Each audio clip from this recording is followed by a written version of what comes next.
Alright people, let's start at the beginning one last time.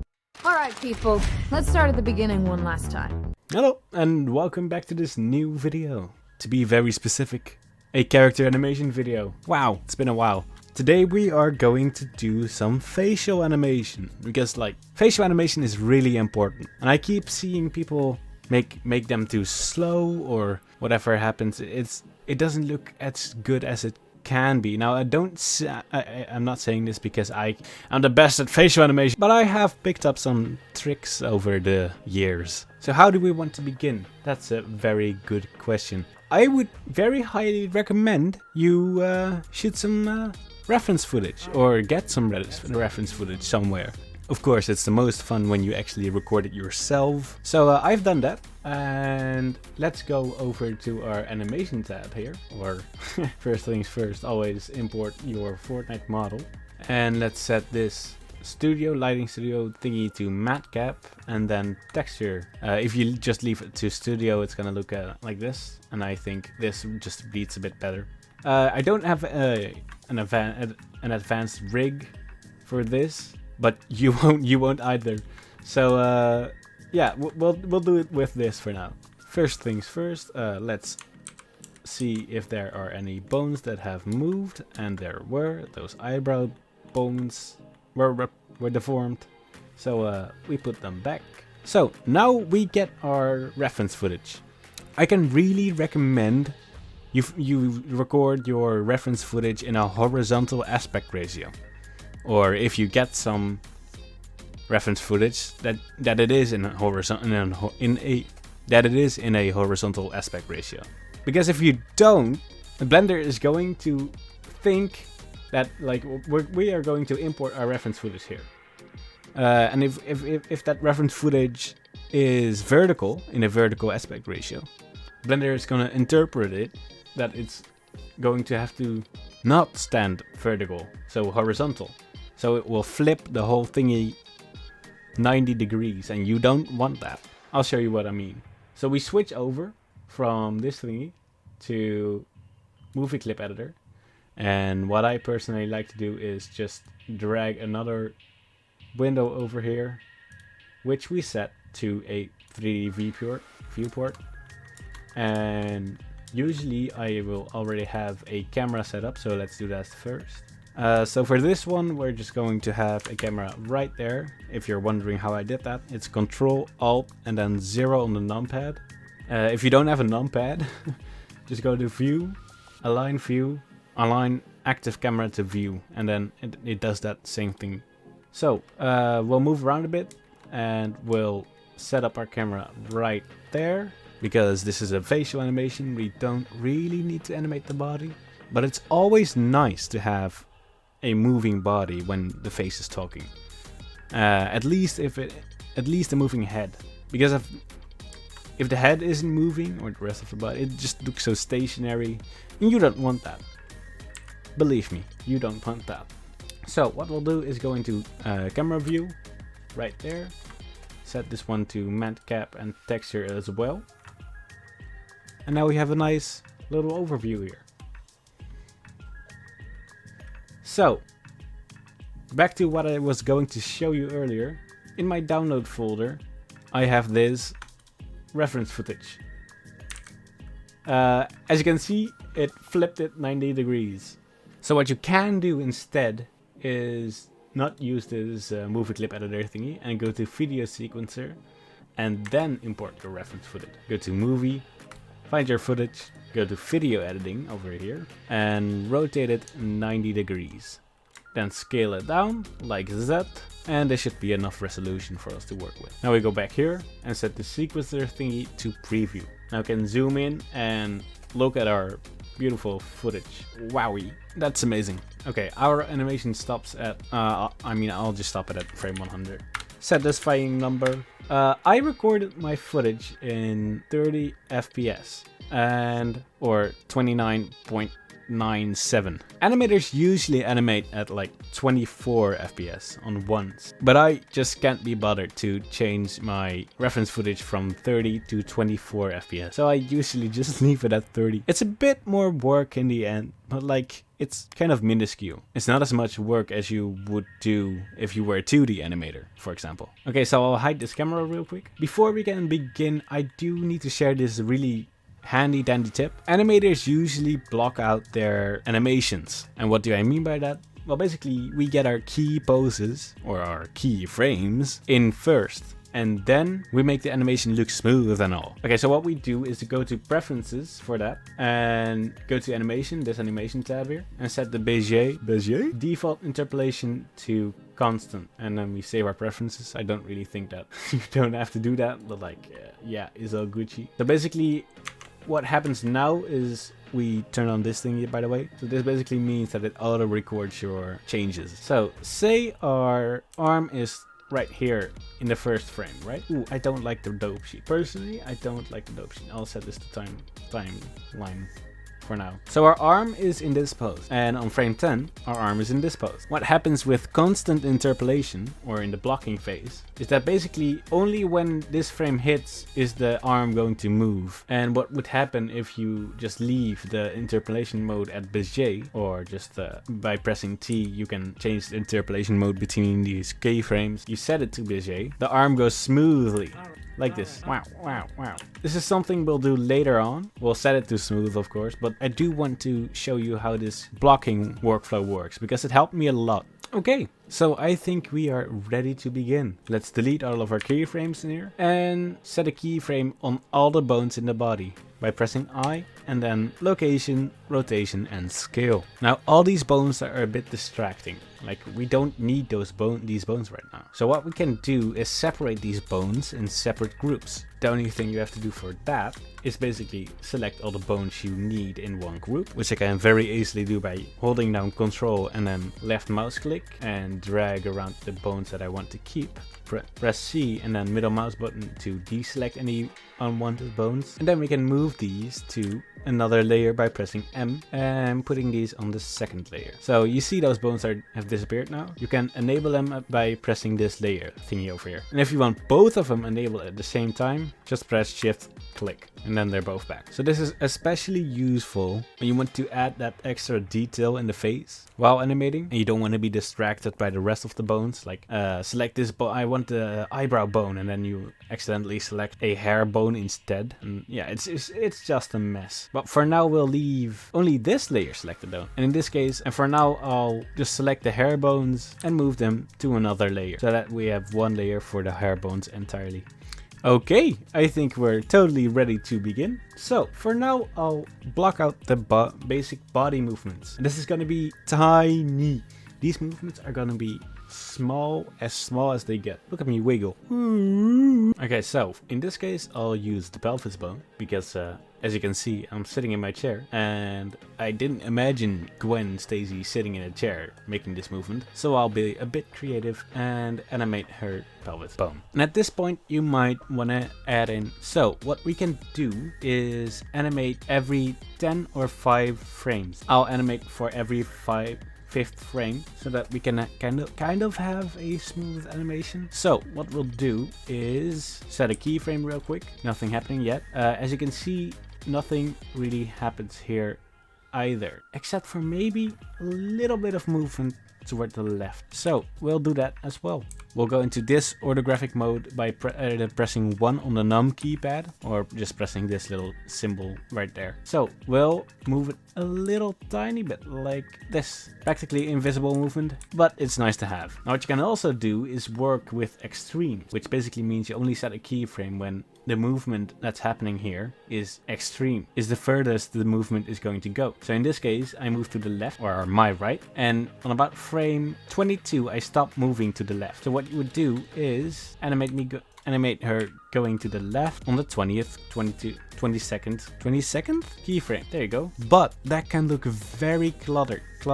And it's something we'll come back to later. For now, we're going to animate for every 5th frame. It can look very cluttered when all of the bones are animating are keyframed at different kinds of keyframes. At different kinds of frames. So this is almost going to be pixel peeping. Because how much did we move between frame 5 and 10? Almost nothing, right? Okay, yeah. But what I see is that our pelvis kind of rotates. It's just a tiny little bit, but it's nice to have. So in order to get this small of a movement, you press R and then in this case Z and rotate him just like that. Again, a minuscule movement, but it's nice to have. And we'll move her a little tiny bit as well. So as you can see, almost nothing happens, but it's a very natural movement. So, next frame. This is where it's going to get spicy. We move a whole centimeter. Isn't that amazing? Wow. So RZ, move it a bit more, go a bit more like that. And what I can see here is kind of a bounce. And even if you don't really see it, it's nice to have. So we'll animate it as well. And in this case, we do it like this. We already have our character moved up here a little bit. So we want to animate her going down just a tad. And then for the next frame, we'll go her back up, make her go back up again. So press G to only make her go up, and press Z or Z to animate her like this. Can you see it? The little bounce that's happening there? Okay, I'll skip forward in this process because it's really boring, and I'll get back to you when something more interesting is happening.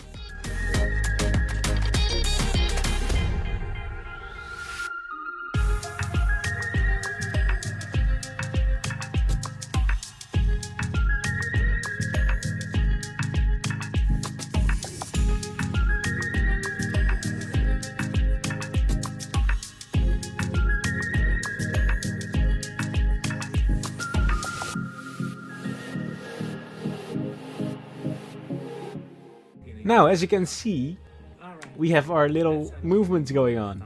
Wow.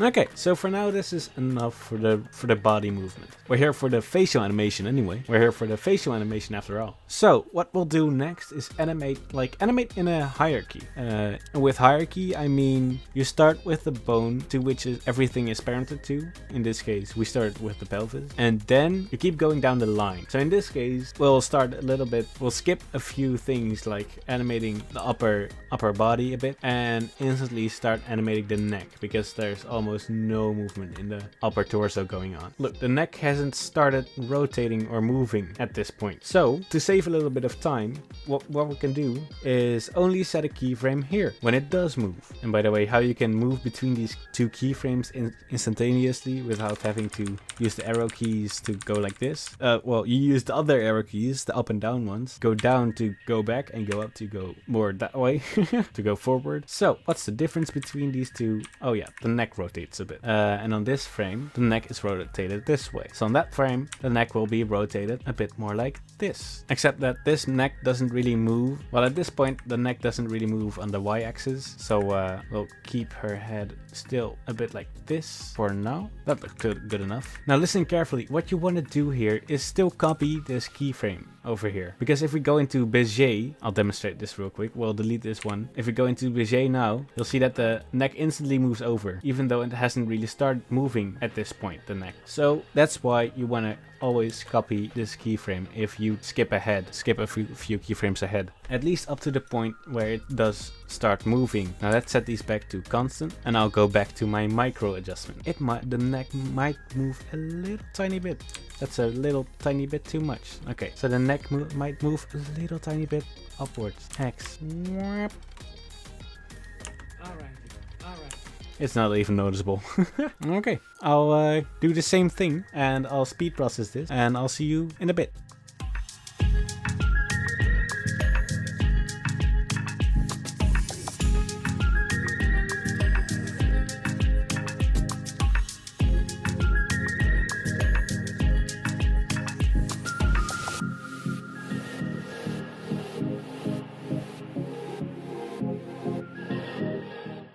Okay, so it's moments like these where I kind of break my own every 5th frame, 1 keyframe rule. Because if you look at this, right? If you look right here, my head goes up and then stops going up here, and then goes down and stops going down there. Now, sometimes you can remember while making everything smooth and using curves, which we're going to do, to adjust that. But in my case, I always just keep on forgetting that this is happening here. So I like to sometimes break this rule. It might look a bit weird, but it really doesn't matter that much as long as you keep it a bit organized at least. So I'll move this frame here, and as you can see, only the head moves now, which is a very weird movement. But at this small of a scale, it doesn't really matter that much.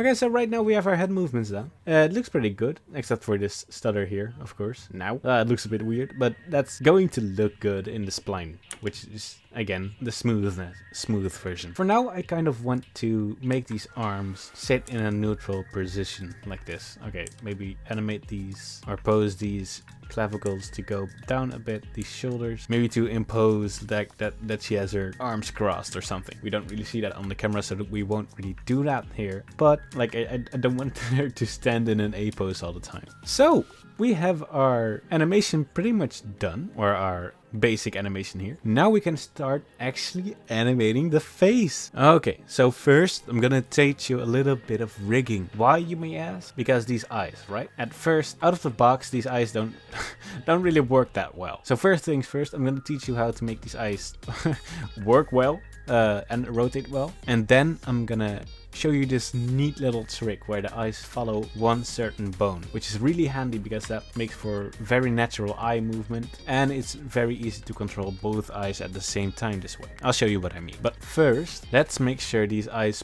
rotate properly around this bone. So we'll go into object mode, select these eyes. Oh, make sure this mask isn't in the way, hide that shit. And we'll select the eyes, press Ctrl L if you select the vertices, or hover over them and press L. Ctrl I to invert your selection and press hide. Now we have these eyeballs, and it's pretty safe to assume that this is the middle of the eyeball. Let's select all of these eye bone. Let's select all of the eye by pressing A and going to go to face, tries to quad, and now you can by pressing Alt and then left click, you can select a loop. What you can do with this loop is press Shift S and then cursor to selected. Go in here, select your armature, press Tab for edit mode, and make this bone, the end of this bone, or maybe the entire bone, go to this point. So you do that by pressing Shift S and then selection to cursor. Now we want to make sure you grab the ends of these bones, press Shift S and then selection to cursor again. Now make sure these bones aren't connected to this eye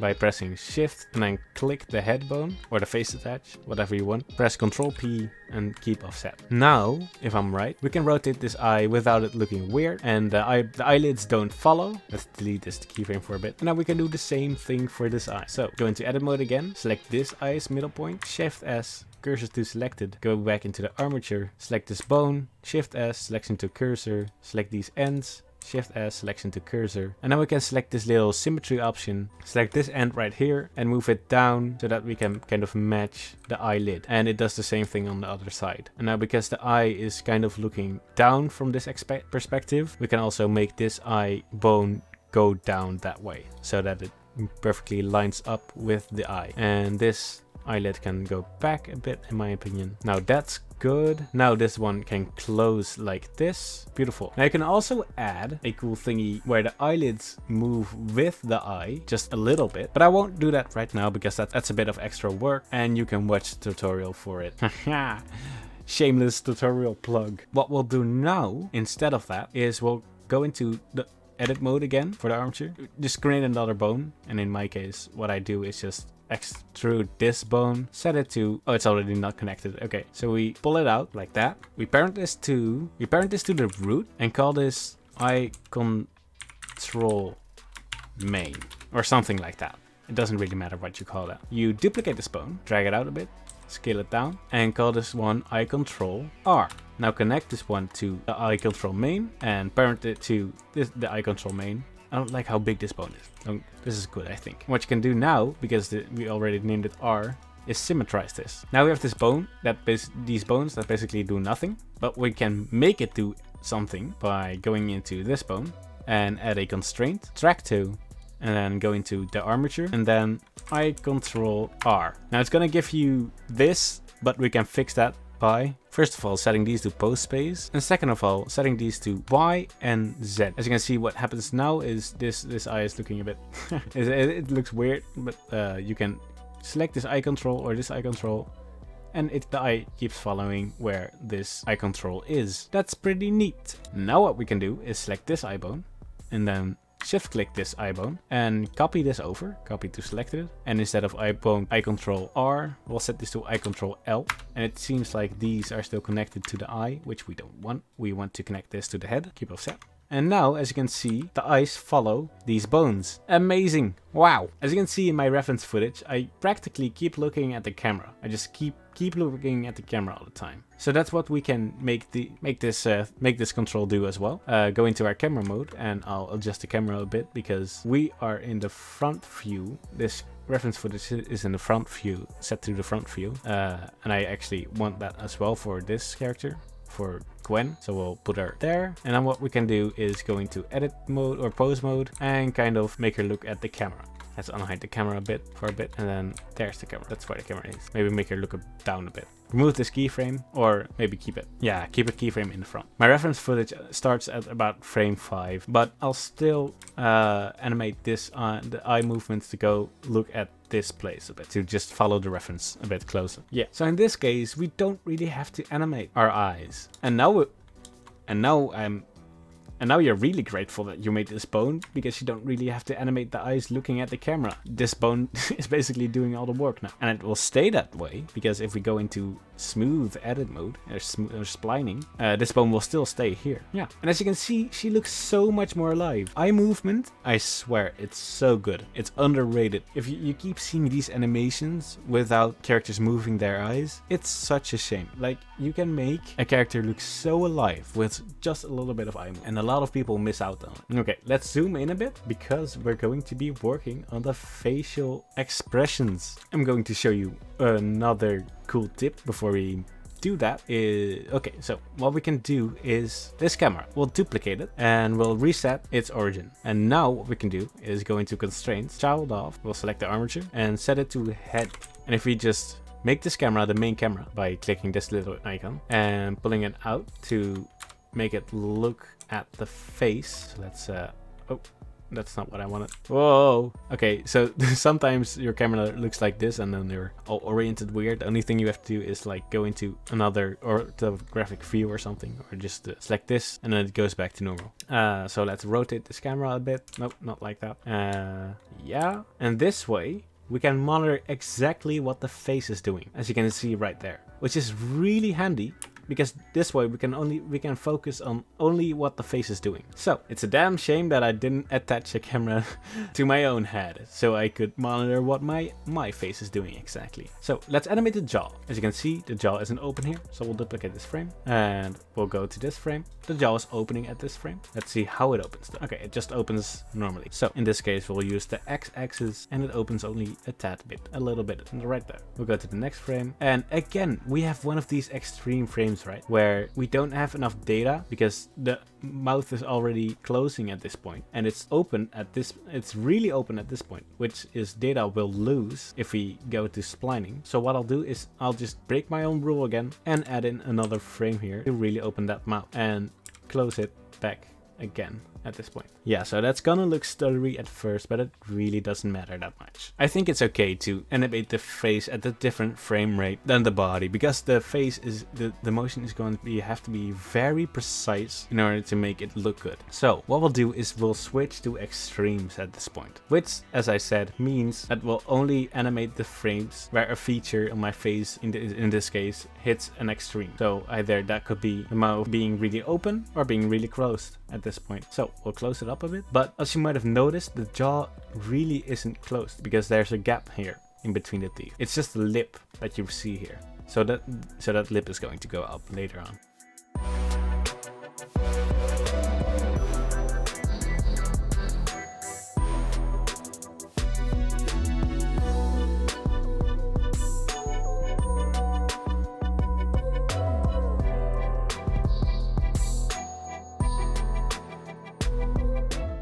Okay, now we have this, our jaw movement. And as you can see, it doesn't really matter that much that we animated it on a different frame rate. Now it is going to look very weird when we animate the lips, which is what we're going to do now. You're gonna have to be very thorough when animating the lips. Really study what's going on, because if you mess this up, it's gonna look weird. So we have our default pose, already looks good enough. I'll just keyframe everything at this point. Now let's switch to our face only layer. I'll keyframe everything at this point because nothing has happened here. I'll go to frame 12 so that we can kind of match up the keyframes to our jaw, which would look a lot more pleasant and makes the animation look more organized, because if we go off of the jaw's keyframe, it's gonna look really cluttered. Okay, so what's happening here, right? These bones go down. They always go down when the jaw goes down. Keep that in mind. This lip goes up, and that also means this lip goes up. Everything here is connected. And always remember, you can rotate bones just like that. Maybe add in a little more asymmetry. Make this jaw go a bit like this. And let's move these in as well, because that's also what happens when you open a jaw, usually at least. And we'll worry later about how how the general picture looks. Okay, so right now this lip seems to be moving up, means this one moves up as well, and these bones go up as well, because the jaw has moved up again, and this bone will move like this. Just keep looking at your references and basically copy what's happening there. Wow, look at how far this lip moves in only one frame. You really have to capture that. Mouths move fast. As you can see, nothing really changes here. So what we do is we copy these keyframes right over. And also make sure that after you're done keyframing the mouth, to put keyframes on every single bone at every keyframe. That's a bit of a weird sentence, but just do it. Just press I and then location, rotation, and scale for every keyframe that's right here. This way we won't really run into any trouble when we go into splining mode.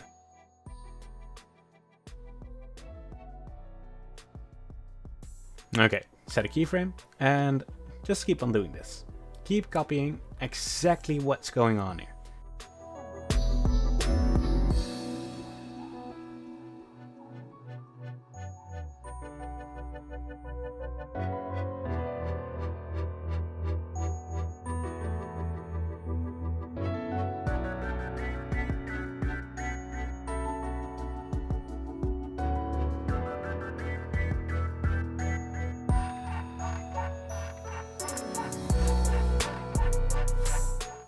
As you can see at this point, the jaw goes down, and so goes pretty much the rest of the upper lip.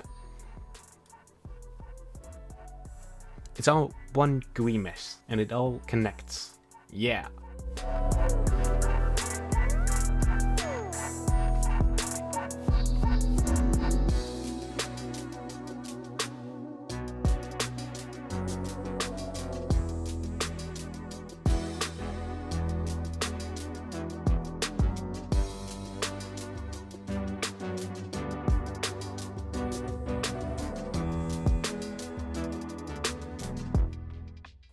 Okay, at this point I'll make another bone layer for only these bones, because I keep selecting only these bones. Yeah, this way it's a bit easier.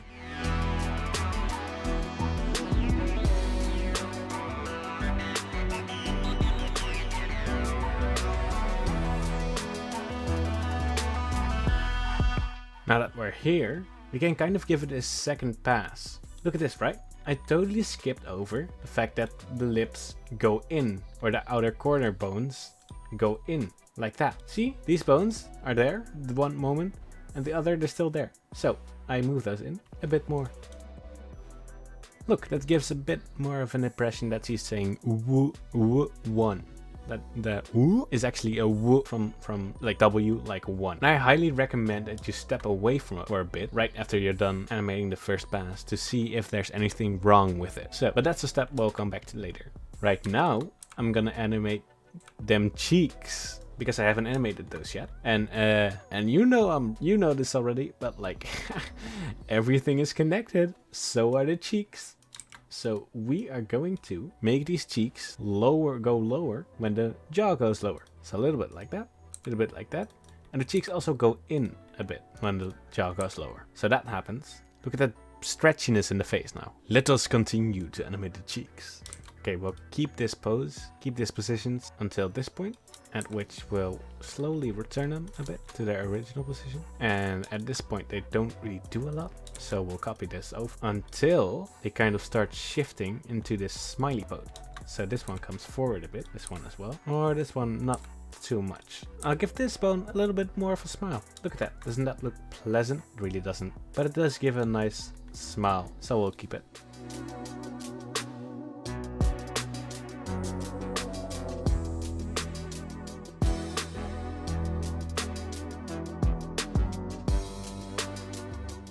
Now that that's done, we can animate the eyebrows and the eyes. Let's animate the eyes first. I want to do that. Now I see that these eyelids don't really close properly on the Z-axis.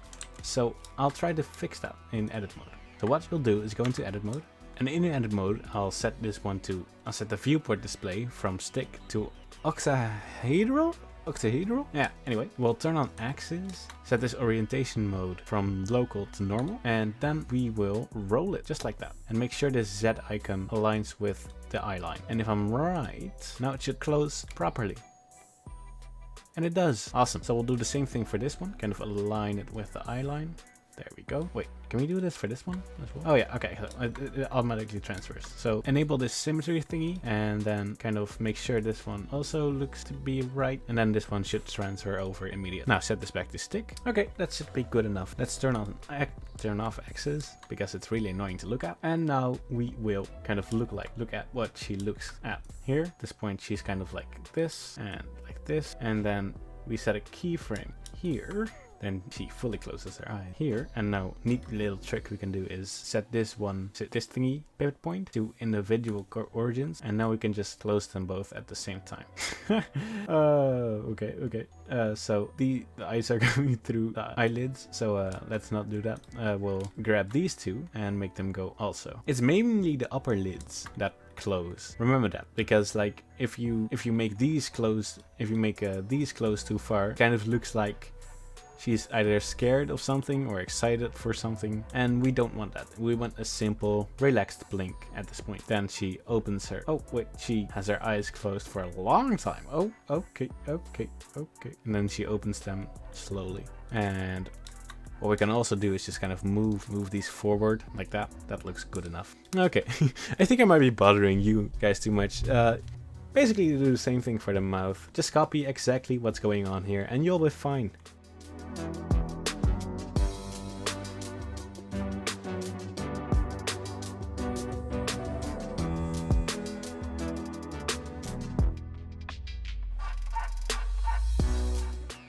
I forgot to tell you guys that I have this modifier turned on, which basically corrects very rough edges that are happening. Like, you can see what's happening here. If you turn this on, it just basically eliminates that.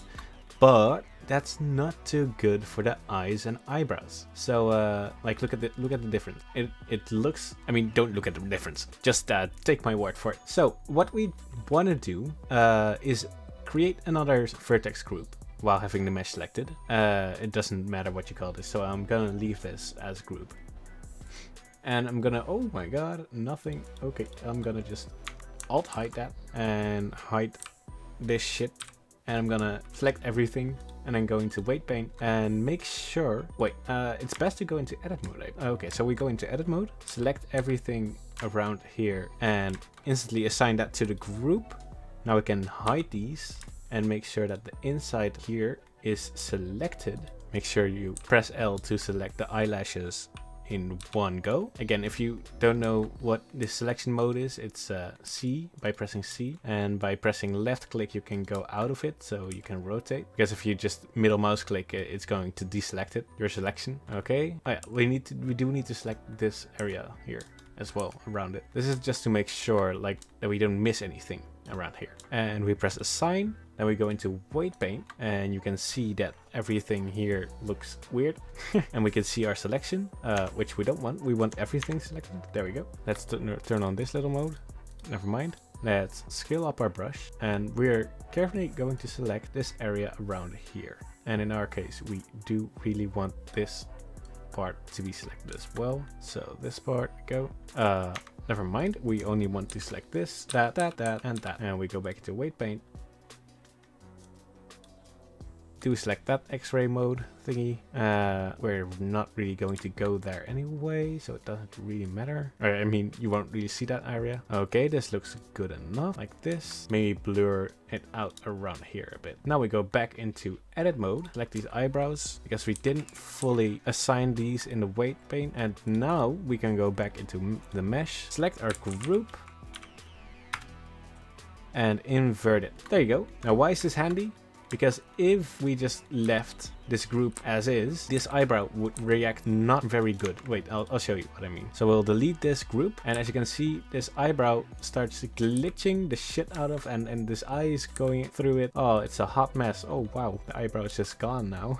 So yeah, we'll keep the group, and it works perfectly now. Looks beautiful. Now that does mean we have to like rotate these up a bit, but there's a very easy way to do that. You can press Control Tab, or just go into Graph Editor here. Maybe by I'm zooming in by pressing Control and then holding my middle mouse button and then dragging my mouse. What we're gonna do is look for the Z rotation, and we're gonna bump it up just a little, just like that. Wow. And now everything, everywhere, it's bumped up just a little. Wow, that's exactly what we need, just to make like this eyelash not go through the skin too much. Let's do this, do the same thing for this one. He said, there we go. Now that we've done that, let's animate the eyebrows and not be scared of anything.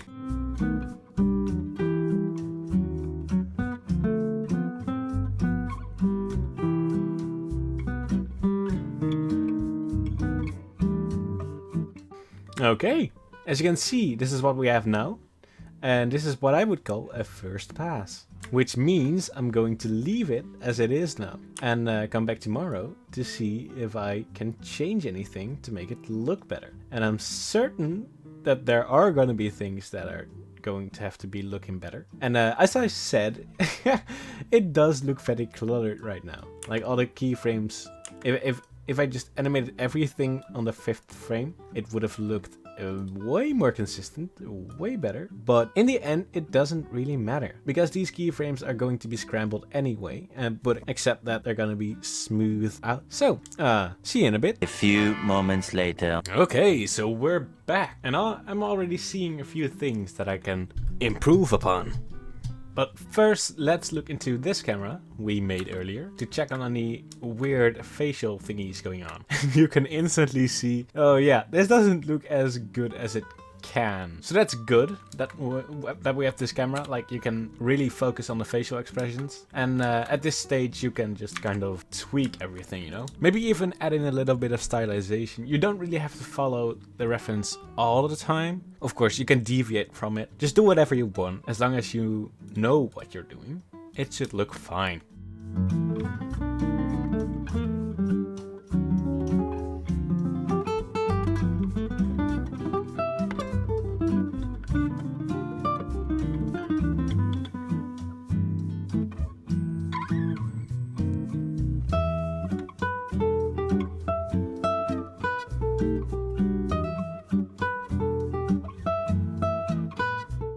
Okay, so if you look here, these cheeks really aren't synchronized in what they're doing. So I kind of want to fix that now. Yeah, I'll do that. And one handy dandy little thingy we can do is mark every keyframe so that if we... Oh, not that one. So that if we select the other cheekbone, we can easily spot where to put our keyframes. So right there, that one's going right there, and this one's going right there, and this is already looking better here. Make this one go up a bit. We will just delete that one entirely. And there we have it. The cheeks are fixed. And at this point we can delete these markers. So we are going to delete every single one of these markers. Delete them.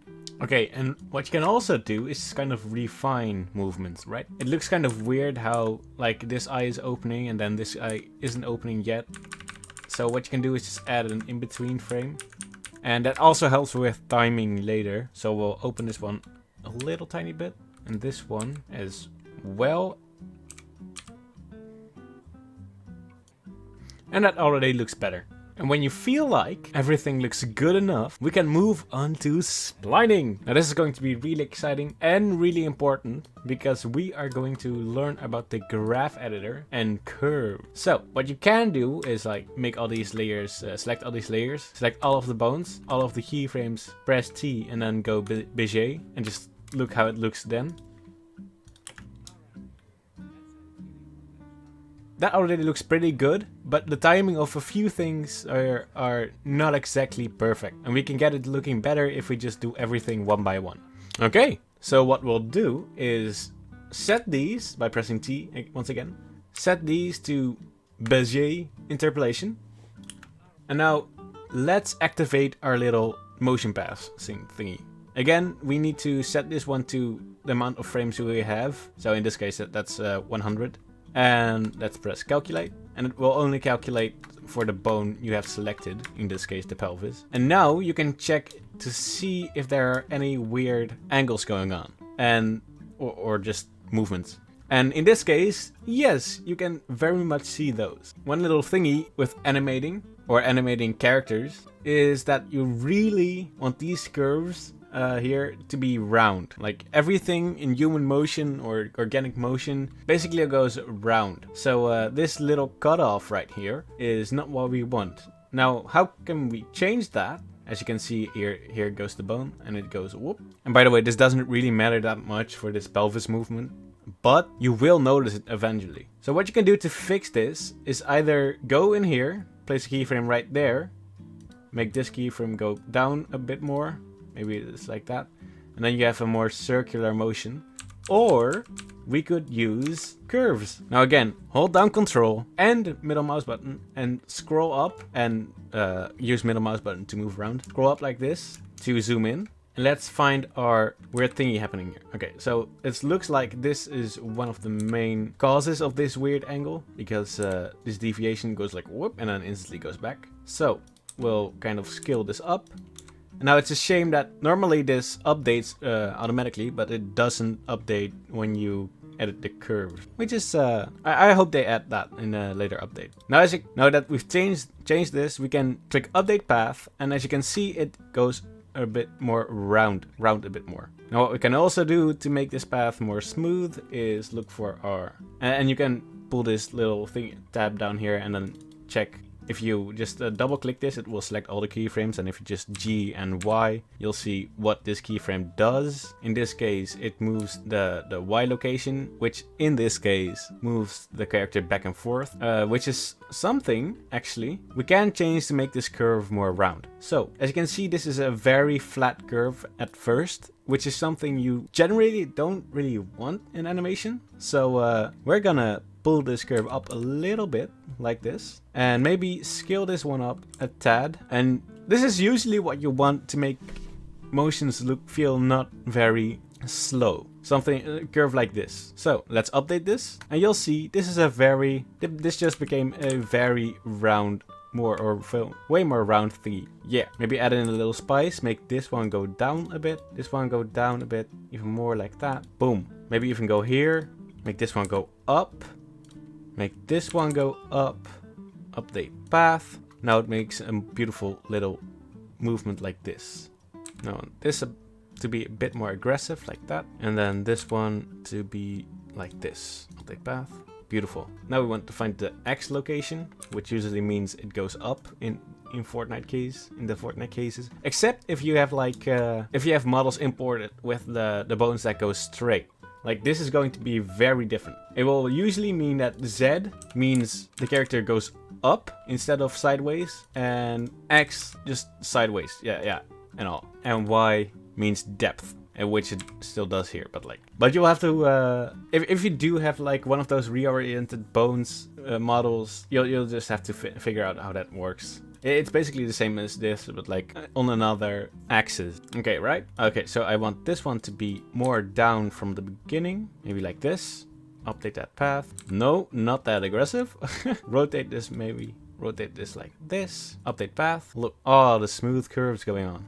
That's beautiful. Now the way I move, and she's supposed to move sideways, which is on the Z location in this case, is way more aggressive and way faster than it might seem. So what you want to do is scale keyframes like these a bunch so that you get a little more steep curves to prevent like slow motion happening. So just slow motion. You really want to look into these curves, make a few steep angles like these to get more stylized animation and just to get your animations not looking slow. I just noticed this upper body is in bezier. We don't want that yet. We want that in constant.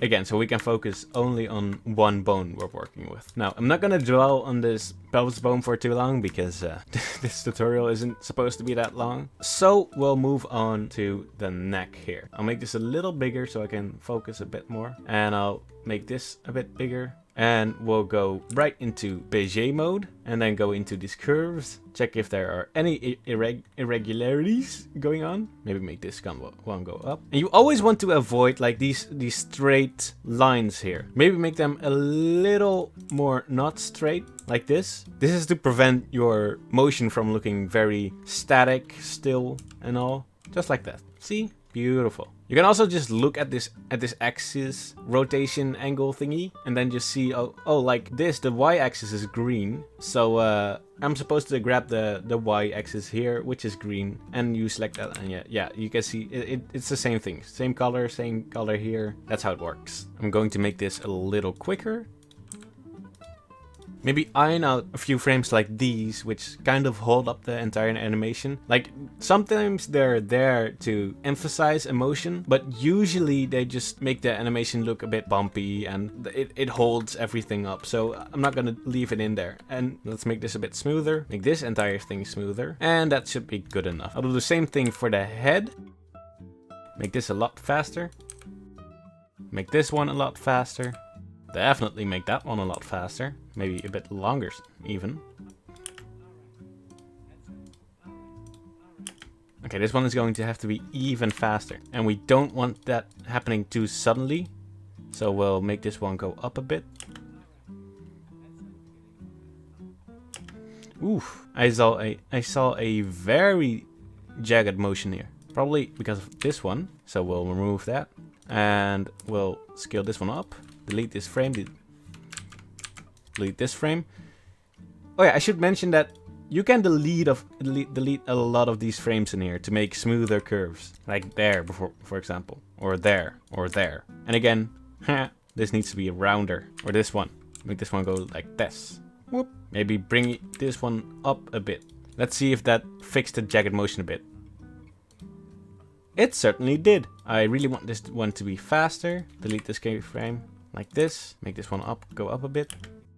What's happening here? This one needs to be more aggressive. As you can see, I kind of messed up here. The head rotates this way, more on in this case, the y-axis. My head actually moves this way, and I made it rotate the wrong way. As you can see, if it goes down, it rotates that way. So what I can do is just warp, and now it rotates the right way.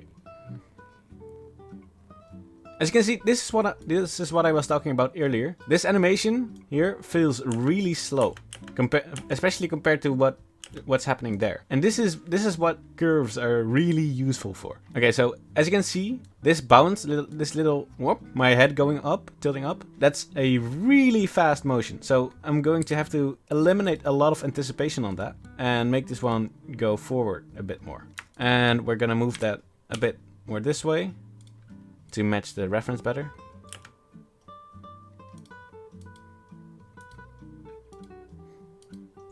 Now these ones don't match up anymore, so we'll fix that as well. So we'll move this one forward a bit, make this one go that way, make this one, wait, just delete that one, delete that one. No, never mind, don't delete that one. Make these one move forward a bit. Yeah, this one already needs to be going down at this point. And this one needs to be more straight up until this point. And this one needs to be more fast. Same thing goes for the head at this point. Now one handy dandy little thing you can do in this case is like, I don't want to break this going that way and this, but I do want this going faster this way. So what I can do, like I can't really change that now without affecting this angle right here. So what I can do is press V, select free, and now I can change this exactly how I want it. Now this is the best. This isn't the best use case, but it is pretty good. Now I'll make this one a bit more significant, just like this, and that, and this, smaller. I want this red to be, oh, what's going on here? I mean, I want this green to be more prominent at the start. So let's do this, move this one down.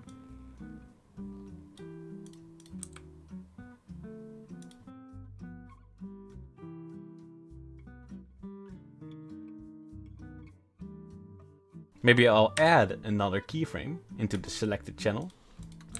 Make this one go up a bit.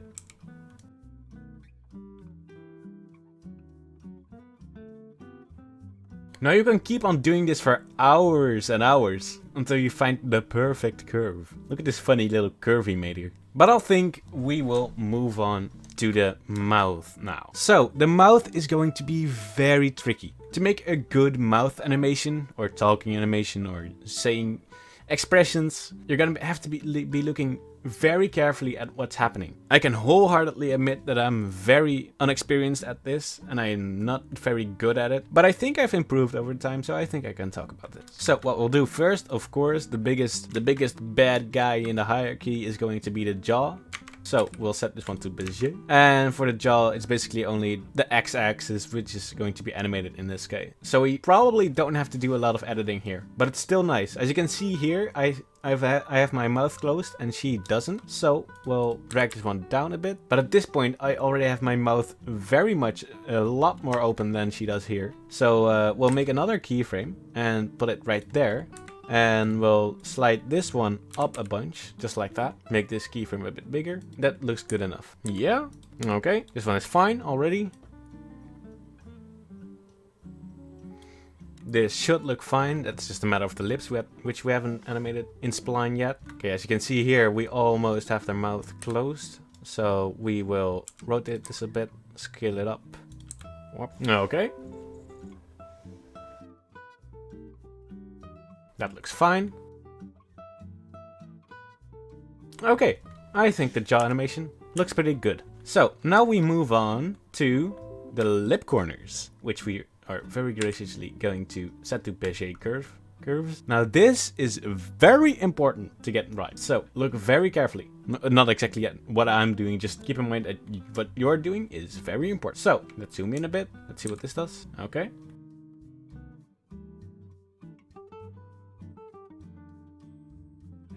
This corner, it goes way too slow or way too fast, and it is a way too big of a motion to be happening. Yeah, it's going too slow. It's going too slow. Okay, let's see what this thingy does. Okay, that doesn't really matter, but we really need to speed this motion up. Okay, I think it's best at this point to just go with making everything here Bezier, and then just carefully looking for any mistakes we made. Oh, by the way, I forgot to animate the tongue, which is a very good thing to do, animate the tongue. It's really necessary in good mouth animations. It's kind of a shame that there's only one tongue bone. We can, if we want to, make 2 more bones to animate the tongue better, which is what I did for my Midas animation. But in this case, I think it doesn't matter that much. We'll animate it later, because if you get it right and spend quite a lot of time on this, it's going to look extra good. Oh, by the way, if you're wondering what's happening with how I'm scrolling and you're hearing the playback go, the scrubbing is going on and you hear the audio, how you do that, that's going to be at playback and then audio scrubbing. Yeah, I hope you understood a single word of what I said there. Okay, as you can see, that looks terrible. Okay, she's supposed to make a bit of a motion at this point, which I entirely missed. So we'll add in a bit of jaw animation. Where's our jaw? I'll hide this face attach bone because we never need it. So from people, I'm going to make that a bit more prominent than even I'm doing here, so that you can really understand what she's saying, even or maybe even lip read what she's saying. So basically how you do that a bit subtle is like this, and then maybe rotate this, or rotate it like this, and then make that one go even more, and that one go even this, and then the jaw is going to be closed a bit more. This lower lip is going to be more up.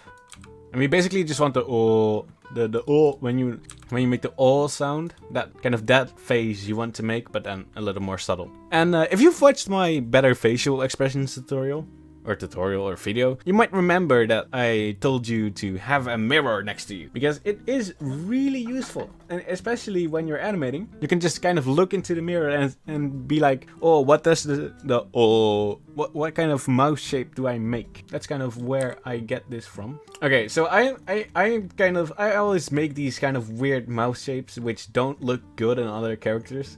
I don't know why I do this. It's just subconsciously. So I'll change this to be more like this. Copy that over. Bring this up even more like that. Rotate it a bit. Make it do the same thing there. Because again, you don't really have to follow the reference very closely. The reference is just a guide.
Oh, I do need to mention that at this stage you need to go back in preferences and set this to Bezier. Otherwise you're gonna be setting constant keyframes. I think like I did here. Okay, no I didn't. But like, if you're gonna keep setting those constant blocking out keyframes, which is going to screw with your animation. So I'll select everything here, set this to Bezier. Nothing changed yet, but we might have saved our animation there.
Okay, I think this is good enough. Like, we could add hair physics to this, or animate the hair ourselves, but I made a whole video for that, so if you want to know how to do that, you can just look it up. Hair physics.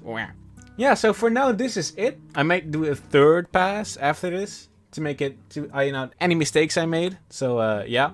But I think I covered quite a bit. I'll cover quite a bit more in the next tutorial for stylized animation, like body animation. But I think I got a decent bit in here. Yeah, animation, it takes a long time, you know. You have to be very patient. Step away from your computer a bit. Take breaks, of course. So yeah, I hope you enjoyed this video. And till next time, see ya. Alright, people, let's start at the beginning one last time. Alright, people, let's start at the beginning one last time.